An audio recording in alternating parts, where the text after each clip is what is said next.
Hey there, welcome in everyone, welcome in. Good morning, good afternoon, good evening. Whenever you're listening to that is that 70s pod right here on YouTube that you can listen to all of our past episodes. We're getting up there 70s episode, 70 episodes of the 70s. And today, as you free throw, layup, dribbling, travel, whatever it is over there, I can't believe it. Kind of two thoughts that I have for today's episode on that 70s pod, how you and I, Brian, I'm gonna get right to it. We have always talked about topic ideas. And I was like, well, we talked about baseball, we talked about hockey, we talked about football, we did a lot of like Vikings, NFL, Super Bowl talk.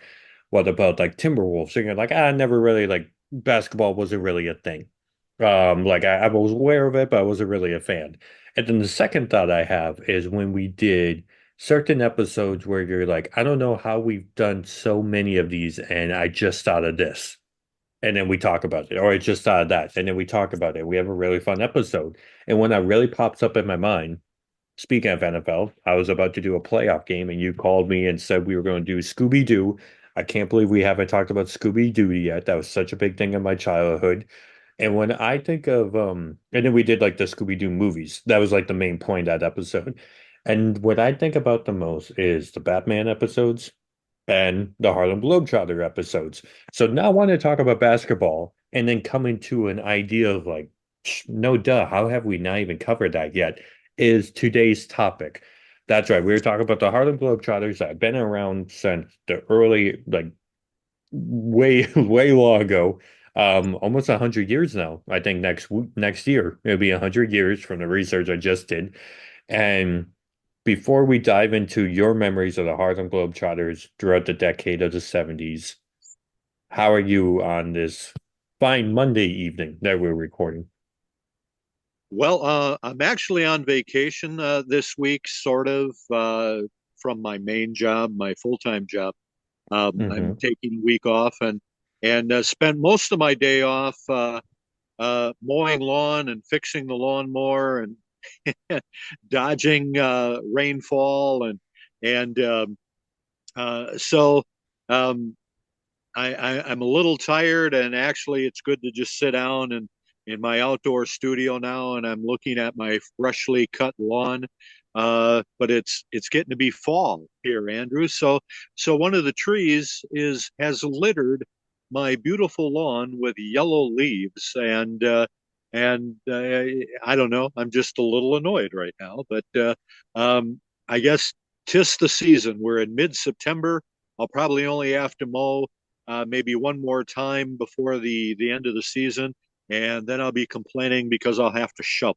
So um, I guess what's the lesser of the two evils? It does take a lot more time to mow the lawn than it does to shovel the driveway. So but then shoveling snow is. We should do an episode on shoveling snow. That'd be boring. Um, Yeah, entire episode. Yeah, that would be boring. but playing in the snow as a kid was a big deal. So maybe we can do that. Anyway, uh, you know, when you mow lawn, you can go out in shorts and a t-shirt, but uh, to shovel in the wintertime, you gotta bundle up, man. You're not going to go out there in shorts and a t-shirt. You gotta.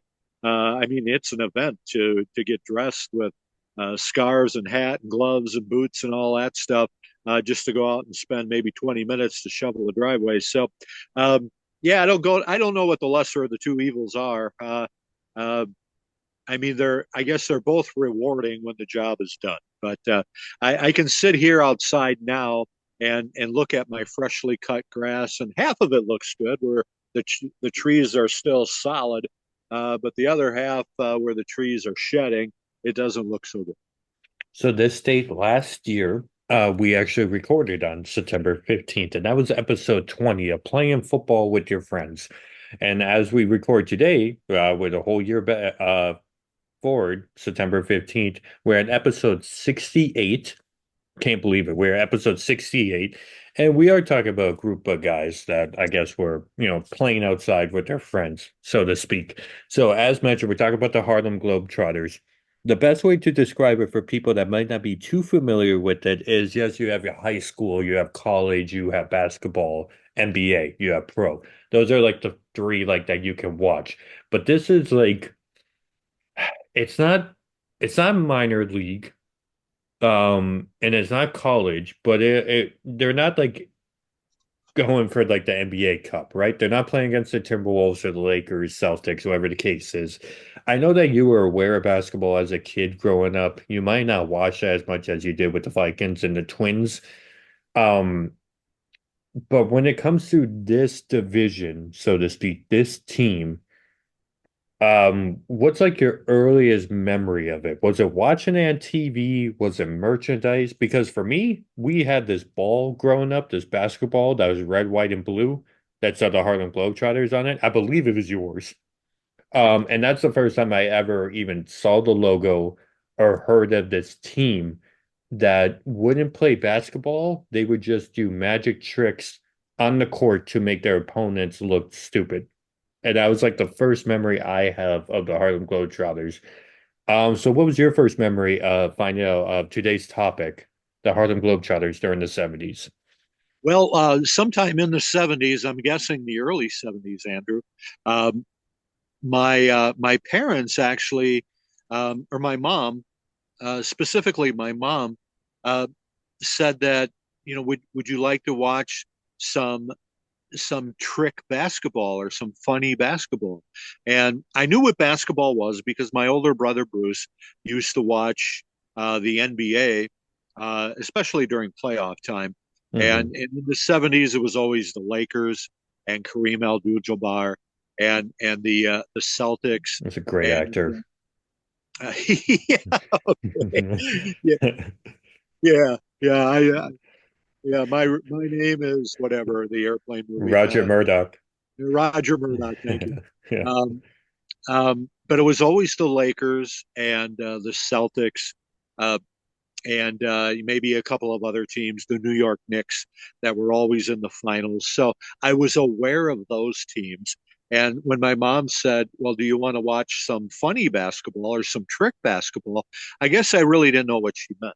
Um, so she said she knew they were on TV, and I don't remember if it was a Harlem Globetrotter special or if it was they were on another show. I really don't know. Um, but but I got to see them for the first time on TV, and they had a leader on the floor named Meadowlark Lemon, and he was sort of the ringleader. He was the one that was telling all the jokes and initiating all the trick plays. And they had the this ball-headed guy named Curly Neal, and then um, another sort of spokesman of the group was Geese Osby, and and I don't remember who the other two were, but these guys were phenomenal. I liked the way they looked. Their jerseys were a royal blue with with red and yellow stars, and it said Harlem Globetrotters on the front in red, and then their basketball shorts were red and white. So I mean, yeah, very patriotic, and they were all African Americans. There's never been a white player that I know of on the Harlem Globetrotters. Um, and I think they did have a woman somewhere in the late 80s or 90s that played with them for a while. But it's always been African American men. And the Globetrotters were at that point in the 70s, Andrew, they weren't they weren't part of any league or anything. They were pure entertainment. They were like they were like watching a rock concert or going to see a country music singer at the state fair or something of that nature or like the circus. Every year the um, Barnum and Bailey Circus would come to St. Paul, and I would go and see that at the St. Paul Civic Center. And that's what the Globetrotters were kind of like. They were like a traveling circus, a basketball circus. So the first time I saw them, Andrew, to answer your question, was on TV, and I was enthralled. I thought it was so cool, and then whenever I heard of the Globetrotters being on TV after that, I always made sure um, that I watched it. The Jackson Five, Michael Jackson and his brothers, had had a special once that the Globetrotters were on, and where uh, I think the Jacksons had to face the Globetrotters, if I remember right. I might have that totally wrong, um, but I saw them on that, and when ABC television introduced Wide World of Sports on Saturday afternoons, the first thing they ever had was the Globetrotters. So I watched that, and then I would tune in every Saturday to see if they had the Globetrotters again, and they maybe had them on once a year, but not every week. So whenever I heard that the Globetrotters were on TV, I would watch it because uh, they were entertaining, and that was the purpose of the Globetrotters in the '70s. And I don't know if they still have shows nowadays or not. Um, but I know they did into the '90s and early 2000s.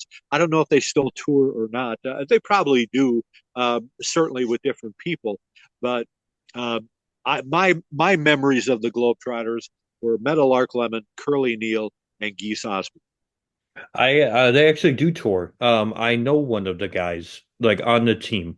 Um, I kind of did some stuff here and there, like tryout audition wise, and know a lot of people that work for the Orlando Magic. And one of the guys that I met there that I really got along with, actually worked for the Harlem Globetrotters. And yeah, they travel like the whole world, like they're everywhere. So they're still on tour right now. And um, speaking of, I'm sorry if I missed it. Did you say you ever saw them in person? I did. I'll be getting there. Okay. Okay. So when you first start seeing them and you kind of had, because the only time I saw them on TV was, I believe, we were living in a house that was like by an executive airport. Because I can remember watching it in the living room and a plane flying over the living room and it would shake like our windows sometimes every now and then. I saw this must have been, or no, we were moving. So it was like the process. So I don't know, 2002, 2003. And just watching them. And it was a Saturday afternoon. And like one guy had like a mic, so he was like pretty much narrating the game. And he was like messing around with the referee. I think they did some like spot where like he pulled out like he was acting like he was giving a referee a wedgie and like pulled out his boxers and they were like stripes or something like that. And just pretty much like it was a fun show, right? And so when you're first seeing it, was it when you guys had a black and white TV, correct? Yeah. Okay. So was this like a monthly thing that was on, or was it once a year? Well, sometimes it might have been once a year, but the Globetrotters really, um, like you said, they've been around since 1926, Hmm. and they used to be. They were never in the NBA that I know of, but I think they were in a professional league at some point. Um, uh, and at before they became the Globe Trotters, they were just called the Trotters. They've always been from Harlem. Um, they used to play competitive basketball. Um, this is stuff I did get a book.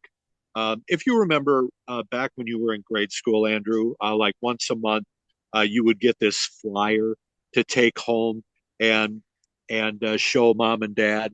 And if you wanted to order any books, we'd put money in an envelope and you'd take it back to school and then you'd maybe get the book 2 weeks later. I think it Hmm. was through Scholastic Books, if I remember right. Yeah. And we had that when I was a kid. And one time I can remember I ordered there was a Globetrotter book of the history of the Globetrotters. I don't know if I still have that book or not. I probably don't, but I do remember reading it. I don't remember anything about it now because that was what 50 years ago. So, but I do remember the Globetrotters did compete with NBA teams, sort of as exhibitions, and they were real games. They weren't for fun and laughs. And the Globetrotters maybe won half of those games. So they did compete at one time with good basketball teams. Now it's just a traveling show, like I said, like going to see Kiss in concert or going to see Weird Al Yankovic or something. That's what it is nowadays. but back in the 50s and into the 60s, they did play competitive basketball in exhibition style. Um, the games didn't count, but they still played for real. It was more in the 70s when they became more of a spectacular or a spectacle. Um, and they really gained popularity for a while. They had their own cartoon, as you mentioned at the top of our podcast. They were on Scooby Doo's Mystery Movies three different times, all of them very good episodes. Hmm. Um, and, uh, and so the Globetrotters got to be pretty popular for a while, and and when they were touring all around the country and actually all around the world, that's why they're called the Globetrotters. They came to St. Paul one time. I don't remember what year it was. I want to say 75 or 76, and they were coming to the St. Paul Civic Center, which was a new facility at the time. It was maybe 4 years old, and and my mom said, "Would you like to go?" So my mom and I took a bus downtown, um, downtown St. Paul on a Sunday afternoon. It was like a 2 o'clock matinee, and I didn't get to see Meadowlark Lemon or Curly Neal or Geese Osby. Uh, they had, I think at that point, the Globetrotters were so popular that they had a couple of different traveling teams, kind of like when the WWF was so popular there in the 80s and 90s. Andrew, they used to have like a Hogan group that went out and a Warrior group that went out, Ultimate Warrior, and not everybody that saw Hulk Hogan got to see the Ultimate Warrior, and not everybody who saw the Ultimate Warrior got to see Hulk Hogan because they got so huge that they had to split it up to cover more territory and reach more or have do more shows. That's what the Globetrotters were doing. So I saw like the B team, I guess, and the leader of that show was someone named Showboat Hall. I don't know what his first name was, but he was mic'd and he was very entertaining, very funny. Only time I ever saw him, I never saw him on TV or anything, but he was the leader of the game that day, and they were playing this team called the New York Generals or something, some made up team of all white guys, and and, um, and I remember at one point they always had this referee that they made fun of. He was this big, huge man, and and um, they would make fun of him because he was overweight. But I mean, the guy got up and down the court pretty good, and the ball went out of bounds, and one of the Showboat Hall grabbed the ball, and the referee said, "No, it's New York ball," and Showboat Hall said, "I'm from New York," and just everyone just started laughing, and it's just simple stuff like that, like throwing the confetti on into the crowd. When people think a bucket of water is coming towards them, and it turns out to be a pail of confetti, and throwing a free throw that where the ball is attached to uh, like a stretch string, like a yo-yo. You throw the ball and the ball comes right back to his hand. And just all kinds of fun stuff like that. I remember, and my mom and I had a great time, and I think she bought me some popcorn, and it was like a 2 hour show. Like I said, it was just like going to a house show in wrestling or a concert. That's what the Globetrotters were at that point. They were just entertainment. They weren't a competitive team. They were just for entertainment. Do you remember how much tickets were back then for a show Well, like that in a Sunday afternoon? yeah, like $4 or $5. I mean, we were.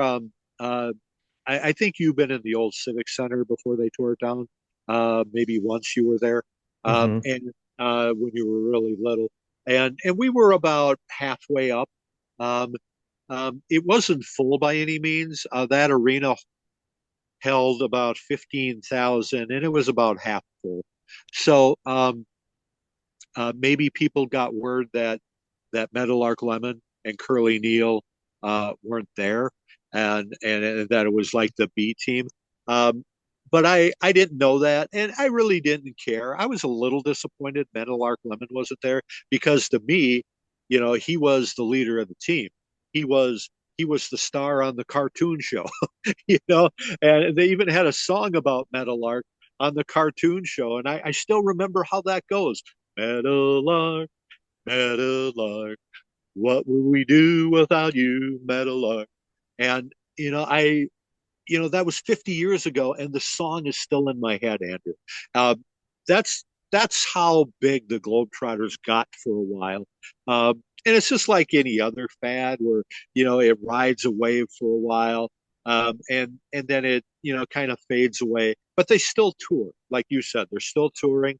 And for a while, I remember a former Minnesota Gopher named Osborne Lockhart, who played in the early 80s for the Gophers. When his playing career in college was done, he joined the Globetrotters. So, yeah, there's all kinds of connections. And I mentioned earlier, they had a woman for a while. And it was an African American woman who this was before the WNBA was a thing, Andrew, and women who were really good in college basketball really didn't have anywhere to go when their college days were done because there was no WNBA yet. That didn't come around until the late 90s. So this college basketball player, I don't remember her name, but she was really good, and the Globetrotters said, hey, why don't you come down for a tryout? You could be the first woman to be on the Globetrotters. And she did. And she toured with the Globetrotters for a while. I don't know how many years, but that was a really cool thing the Globetrotters did because she was really good, but there was nowhere to go after college because they didn't have a professional league at that point. Right. And like excuse me, when you went to this game, do you remember like you said the Civic Center. Who played there? Was that like the Timberwolves or No, was it Timberwolves didn't exist in the 70s. The St. Paul Civic Center was originally built for a professional hockey team called the Minnesota Fighting Saints. okay. And uh, the for a while, Andrew, for 3 or 4 years, Minnesota had two professional hockey teams. They had the Minnesota North Stars, who played at the Met Center in Bloomington in the NHL, and they had the Minnesota Fighting Saints, who played in the WHA, which was another hockey league that started up in 1972 or three, I think, and played at the St. Paul Civic Center in St. Paul. And the Fighting Saints were a big deal because the North Stars had been struggling uh, at that point, and they had a couple of years where they were really down. So the Minnesota Fighting Saints became the new hockey team in town, and that's what they built the Civic Center for. And and during the uh, non non hockey season, like during the summer and stuff, they would take the ice off and open it up for basketball. And they had state high school basketball tournaments there in high school. State high school hockey tournament was there. The circus, as I mentioned, came there. All kinds of concerts. Um, I saw John Denver there. I don't remember if I saw Kiss there. I don't think I saw Kiss there, but Kiss was there though. I mean, they did play that. Of course, AWA Wrestling was at the St. Paul Civic Center. The first time I ever saw Hulk Hogan was at the St. Paul Civic Center in the AWA. So AWA has a lot, or the St. Paul Civic Center has a lot of nostalgia, a lot of good memories. Um, Heck, we should do an episode on that. Or just like arenas and stadiums in general of the 70s. I know we always talked about that. So when you're going to this game, Sunday matinee, I'm just curious, what time of day was it? Or I mean, no, sorry, what month was it? Was it winter time when you're like traveling on a bus to go there? Um, I want to say, I want to say it was like in maybe April or May. Matter of fact, now that you asked me that, I think it might have been around the time of my birthday. So that might have been a birthday present. Oh, Um, okay, cool. yeah, it wasn't on the exact day of my birthday, uh, but I think that's why it came up. Is my mom thought that would be a good birthday present to take me to the Globetrotters. I forgot all about that. So thanks for asking that question, Andrew. Uh, see, even you jar my memory on that '70s. Well, that's why I'm here. And like, is that was that the only time you saw them? You never saw them when you were older? No, no. Um, Other than seeing them on TV, and they've been on TV a lot, and the watching the cartoon used to be a lot of fun too. Like I said, those Scooby Doo episodes were just so much fun. Where uh, yeah, I remember the one about the Loch Ness monster, and that's probably my all-time favorite Scooby-Doo mystery movie episode is the Loch Ness monster episode with the Harlem Globetrotters as special guests. So that holds a special place in my heart and my memory because the Globetrotters and Scooby-Doo had to solve the mystery of the Loch Ness monster. It was, yeah. If you've never seen that, see if you can find it on YouTube. I might have to dig out my Scooby Doo DVD and watch that now because it was a great episode. So the Globetrotters were kind of everywhere for a while. I got to go see them. I saw them on TV a lot. Um, and like I said, Meadowlark Lemon, Curly Neal, they were wonderful entertainers, and and um, and they weren't just entertainers, Andrew. They were athletes. I mean, they could play basketball. I mean, if they had played like the Lakers or the Celtics or the Knicks in the '70s, they might maybe wouldn't have won the game, but it would have been a competitive game because the Globetrotters weren't just entertainers; they were athletes. And that's the argument about pro wrestling too is while they're entertainment, well, yeah, that's true, but they're still athletes. They just don't go out there and do all that stuff because they're actors. No, they're athletes, you know, and that's the same thing with the Globetrotters. Yeah, they were entertainers, but they were athletes. They could play basketball. And a lot of the shots they do, Curly Neal would take a shot from half court and make it. Yeah, I mean, you don't do that by luck. You do that because you're gifted, because you're an athlete. When it comes to the presentation, the cartoon, watch them on TV, if this was such a big phenomenon during the 70s, 60s and 70s, do you remember seeing a lot of like merchandise? I mean, clearly they had a cartoon. So were they in commercials? Were you seeing jerseys and like cereal? And like were they like everywhere at one point? Um, I I do remember um, that there was some merchandise that was more based on the cartoon. Okay. Uh, um, I couldn't tell you exactly what it was, but it wasn't merchandise based on the real team. It was more on the cartoon, and I don't remember if there was a Harlem Globetrotter cereal, but there might have been a cereal that had a free prize that dealt something with the Globetrotters. Um, but I do remember, once once you see the Globetrotters, then you start acting like a Globetrotter. And we used to have this Nerf basketball is about oh, it's about the size of a softball, okay? And and we had this basketball rim with this little net on it and suction cups that you could like stick it on the wall or stick it on a window or something and then shoot the Nerf ball and pretend you're playing basketball.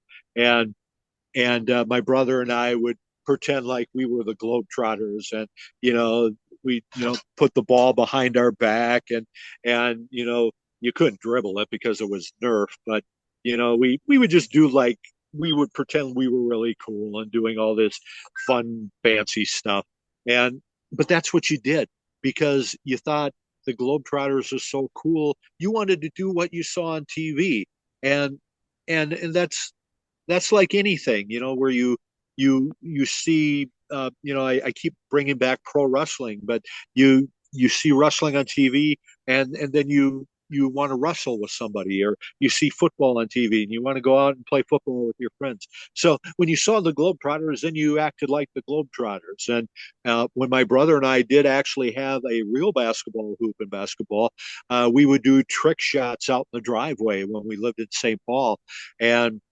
we tried to do things behind the back and behind the back dribbles and do trick shots, and shoot the ball from way back in the uh, basically back to the alley, and just shoot the ball as far as we could, and and that's what you did. You saw the Globetrotters, so you wanted to be like them. You wanted to shoot the ball like they could and do trick shots like they did. Did they always play the Generals? Was that like a part of the show that was just always the opposite Well, team? nowadays I think it Or whatever they're yeah, called? the Washington Generals. Yeah. Okay. The time I saw them, they were playing the New York something. I don't remember, the Admirals, maybe the New York Admirals. Um, but the Washington Generals weren't there for that one. But like I said, I saw the B team. I didn't get to see the A team. I wish I would have. Uh, but I still got to see them, and it was a lot of fun. And just when I first thought about that, actually I thought about the Globetrotters for this episode because I and where I get a lot of my ideas from is watching the Goldbergs, which Hmm. is a show based in the '80s, and that's what the show was about. Was the kids on the show got to go see the Globetrotters, and they wanted to be the Globetrotters, and they actually had jerseys and stuff. And I got to thinking, I've never looked on Amazon or eBay for a Globetrotter jersey, and I should do that because I try to go back and get things that were important to my childhood. And Andrew, you've helped me with a lot of that and finding Sports Illustrateds for me, and getting me a Scooby Doo T-shirt and stuff. And but I've never went back and looked for a Globetrotter shirt, and I'm going to have to do that because what would be cooler than to wear a Globetrotter basketball jersey? I'd wear a T-shirt underneath it, of course, but I just think that would be cool. So that's something I'm going to have to do now because there wasn't merchandise like that available in the '70s. They just didn't do that sort of thing. The only thing I saw of the Globetrotters that, other than seeing them on TV, was Sports Illustrated did an article on the Globetrotters one time, and it was about Meadowlark Lemon mostly, and Curly Neal and stuff, and it was a wonderful article. Um, I don't think they were a cover story, but I remember it was about the Globetrotters, and I should try to find that. I'm sure I still have it somewhere. It would take a lot of digging because, like I said, it wasn't on the cover, but it was just a feature story on the Globetrotters, and the and just basically their exploits on the road, and how much time they do spend on the road, and it's something incredible, Andrew, like 300 days a year. I don't know if they do that now, but back in the '70s, they were in such high demand that they were on the road almost the whole year. That is crazy. And speaking of crazy, um, I mentioned the Washington Generals. I guess it was the same group of guys who just always had like different jerseys or names, whether it's Washington Generals or New York. Did you ever hear when they were the New Jersey Reds and they decided to do to kind of mix up the crowd a little bit in 1971 and the Globetrotters actually lost that game? Did you ever hear that story of like how Um, devastated the crowd was like leaving that day?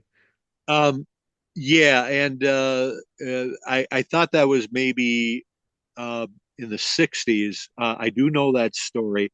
You said it was 1971, and I think at that point um, is when the Globetrotters decided that they weren't really going to keep score anymore.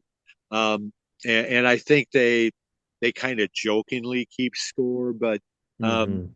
Globetrotter games, nobody really keeps score anymore. It's just to go out there and watch them play and watch them have fun, and uh, it's not it's not a competitive game anymore because the Globetrotters aren't supposed to lose. You don't want to go to a Globetrotter game and watch them lose. You want to go and watch them have fun and make fun of the other team and do trick shots and stuff. So I think when they lost that game, um, and they I don't know if they were supposed to lose or not. But I think that's when they decided, that's not really why people come. They're not coming to see whether the Globetrotters are going to win or lose or not. Matter of fact, the game I went to, I can remember a little girl asking her dad, "Do you think the Globetrotters are going to win?" And he just said, "Oh, I think so."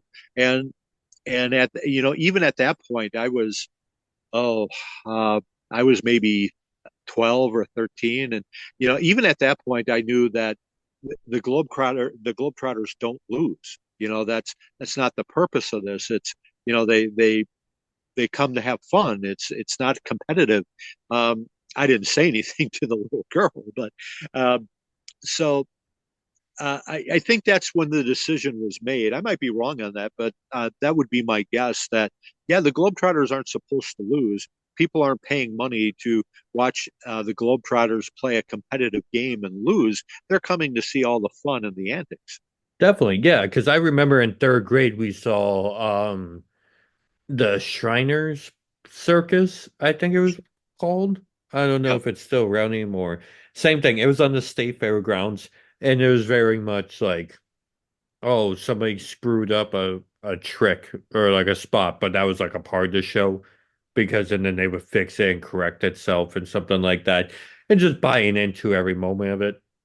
Just thinking how entertaining it was. And I think anytime you go to like a theme park or like a sports thing or a halftime show, there's always like that, even if they're trouble, it's gonna be like they win or like the hero's gonna come out on top somehow. Because I feel like back in the day, a big thing was watching like this pirate show where like the tricks were just them doing amazing dives into this giant pool.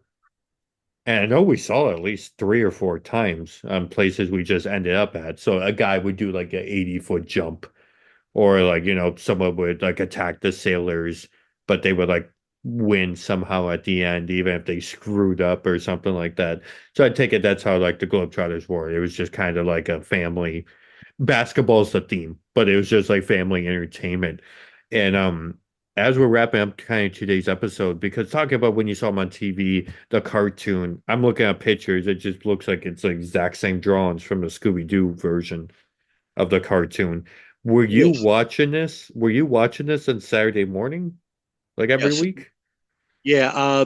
The Globetrotters were on the same network as Scooby Doo, Okay. CBS. So it wasn't. Um, Hanna-Barbera was the creators of Scooby-Doo, and Mm, I'm pretty sure they did the Globetrotters as well. So to intermix the two for the Scooby-Doo mystery movies was, um, yeah, it was all the same artist and everything, just collaborating on one big show. And that's why they wound up doing 3 episodes with the Globetrotters.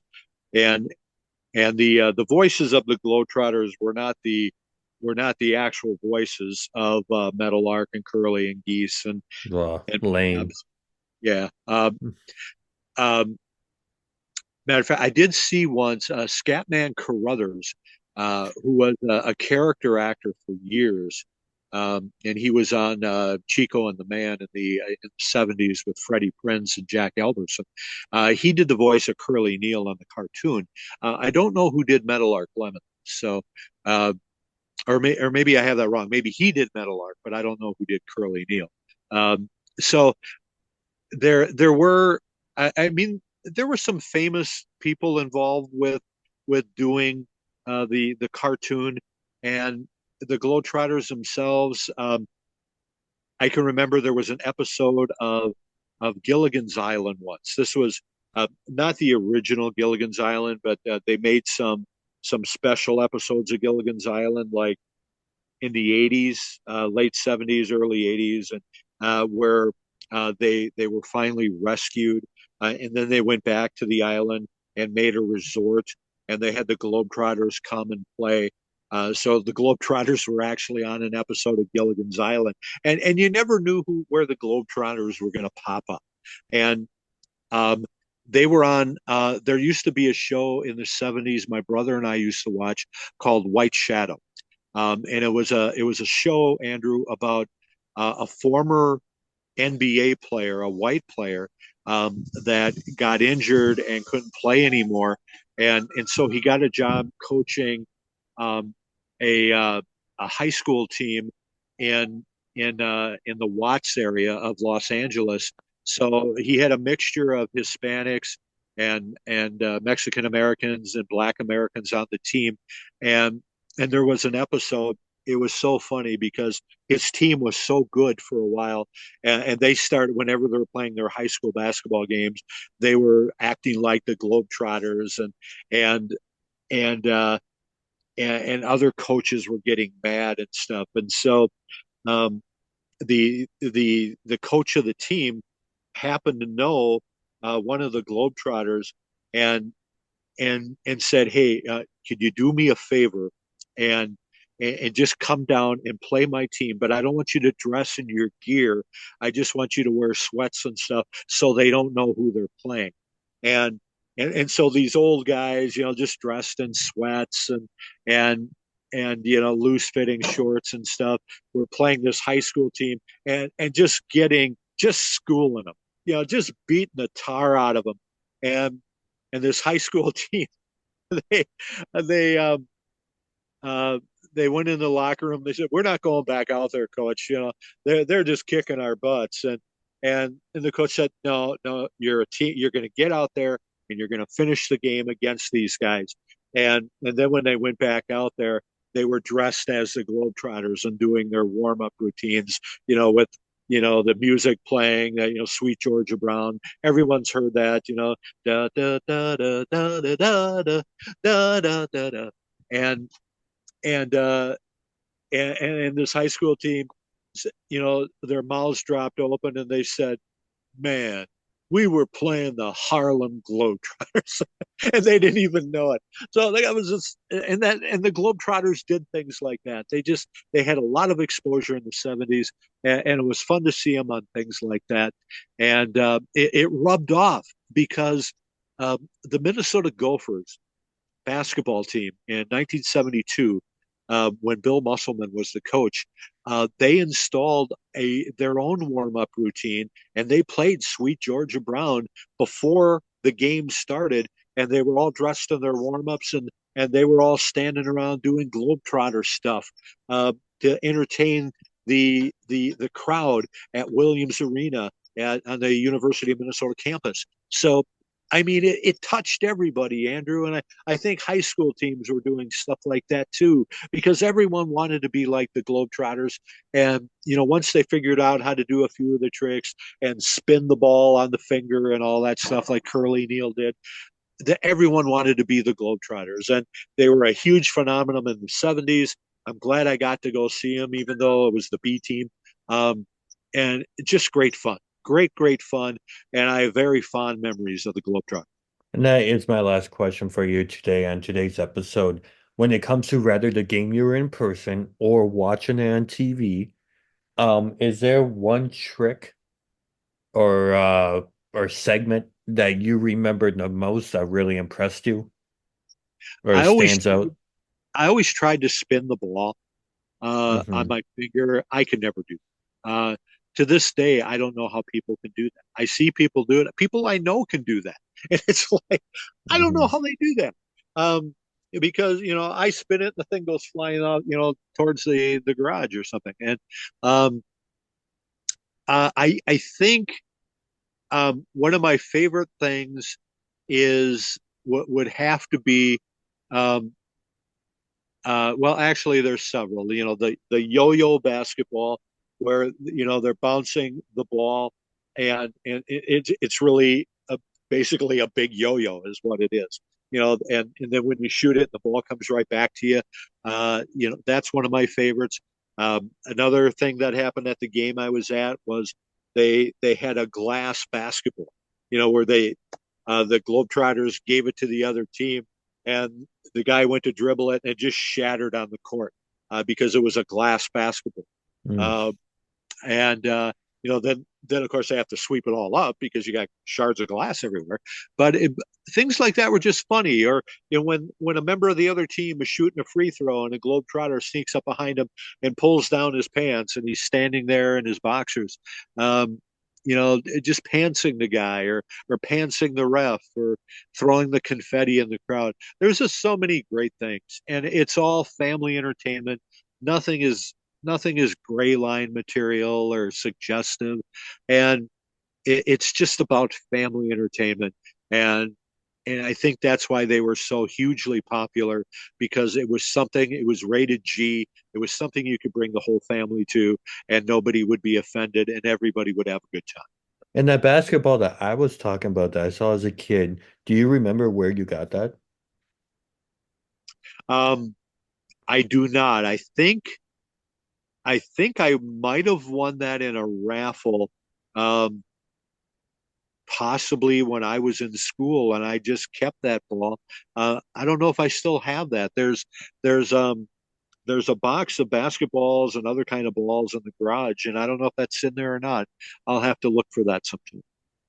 And anything else that you want to add today from today's episode? We thank you guys for listening, as we always do every week right here in that 70s pod. I always talk about good memories, and it's funny how the Goldbergs remind you, or like kind of as like a light bulb like goes off for you. Because as mentioned before, when you texted me, we're going to do the Harlem Globetrotters, I'm like, oh my gosh, I was like, that makes a lot of sense. Because that wasn't something that maybe was weekly in your life, but you definitely every time that you brought it up, you were like, watch this, or like, look at this clip, or just like how fun this is, or like how impressive this is. Because you always see the athleticism and everything. We're at a hockey game and you're sitting there pointing at the referee, like, look at that guy ice skate down there, like back and forth. Because like you always see like the second part of what they're doing, right? Like Kiss. Gene Simmons is actually a pretty amazing bass player, but like nobody really like pays attention to that part of his talent because there's so much more to it. And there's always so much more that we touch on these topics here, on or these episodes, I should say. So as we're winding down, is there anything else that you want to add for this episode when we're talking about the Harlem Globetrotters? Well, if you've never seen the Globetrotters, at all, you can certainly find clips of them on YouTube and stuff, and try to go back. Try to find stuff from the '70s, when it was Meadowlark Lemon and Curly Neal and Geese Osby. Um, that stuff was truly remarkable. And or if you even watch modern day stuff, I mean, they still do all the same tricks and stuff, but but the real gifted athletes were were from the '70s, because, and maybe that's not fair of me to say because I don't know what the current roster looks like. Um, I never even saw Osborne Lockhart play, and I watched him all the time play for the Gophers, but I never saw him play with the Globetrotters. So I don't know what kind of player he was. But it's if you ever get an opportunity to go see him live, do it. It's just a lot of fun. If you want to 2 hours, they usually do like matinee shows on Sundays and stuff. It's 2 hours of escapism, and it's Hmm. just fun. It's just fun. It's something you can bring the kids to, or the girlfriend, or whatever the case is, and you're gonna have a good time. It's like seeing a stand-up comedian, uh, only with a basketball.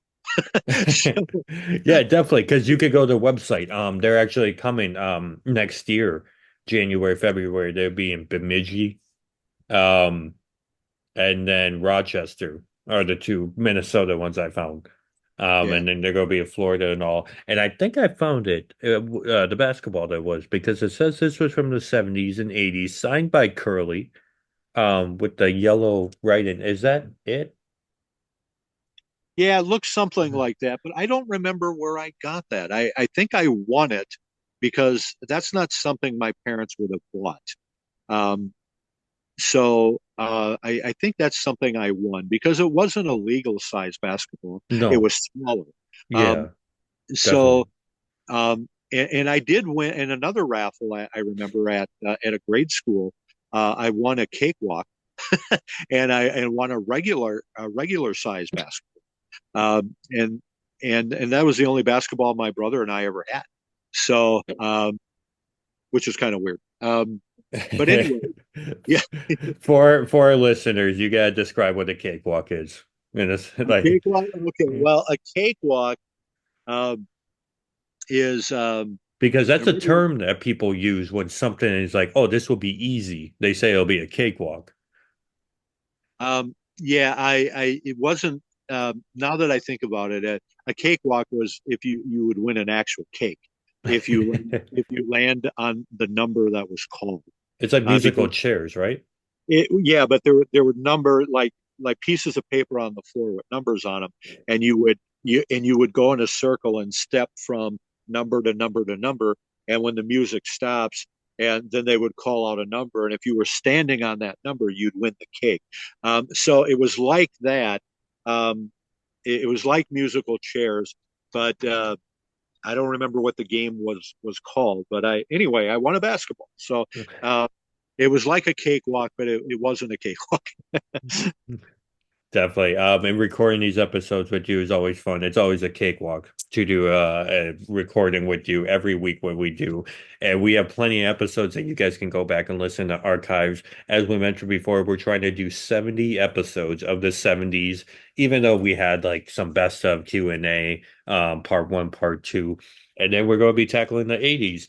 We're always going to figure out something scheduling wise, and it's always fun figuring out ideas rather if it's something that I see or that you see on like the Goldbergs or on eBay or whatever the case is.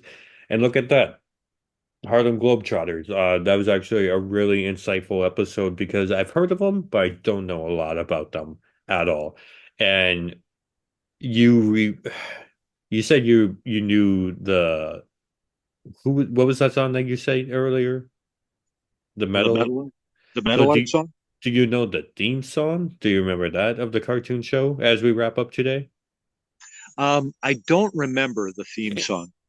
Okay, I'm gonna see if I can find that. I mean, it'll probably be in post. You guys probably already heard it. If I might start today's episode with it. But I'm gonna sign off here from Orlando. Um, Definitely always a pleasure talking about it. Like I said, guys, go listen to our past episodes, but also go to the Harlem Globetrotters website. You can get merchandise. I know somebody on the team, very cool athletic guy, big wrestling fan, so that's why him and I are kind of in touch through social media sometimes. And they're touring. They're taking a little break right now, but I think November they're going to start up again, world tour. So check out the Globetrotters website and check out our sponsors as well, as you can see in the description below. And I'm gonna let you take it home. Thank you so much for recording, and thank you guys for listening. I'm signing off from Orlando. Well, thanks for listening, everyone. Another piece of my childhood growing up in the '70s and being a Globetrotter fan. And like Andrew said, sometimes it's like how have we done 60 plus episodes and not touched on this one before?